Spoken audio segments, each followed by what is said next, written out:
Ayento Premtobre Kasee no so na yan konsam fofromo na NPP achitafo mabibu afu wo Jaman South mensini no mu omo sere won panifo se wo mmra no meyi akandifo ewo abato mpesua no eso sebe betimi aboa won bi ni Adom TV Kasee edim komoyi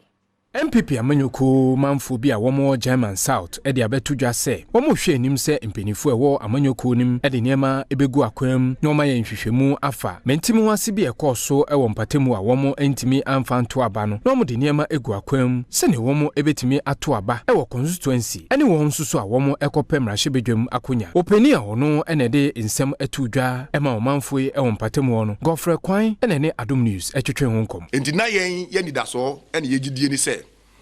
party mpanimfo abewo bono ba abewo Jaman South sa nhihye kro no aso na bebedi ama yie ato yie wo sa abato ho nhihye no mu nanso arehosem a asi ni se every January bosome no sa party mpanimfo de sa nhihye beto dwa bepem sa abre no abato obi a nko so niema we no mu nyina anya nko so de enso so ya anya nipa bi no mu a befre be ho se be ye constituency executives adendia bekotena abedanim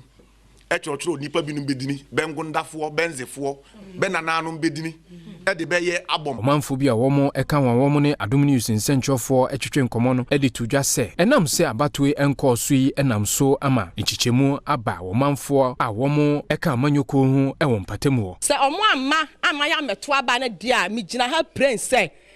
wo presidential na parliamentary nyina ye besenya lose ye seat no fi say me amigina ha yi me fa a former ka me pewu mo organizer omo kwato aba na manhuhu hwe de mete ya ne so mo abomi din say manya aba no 36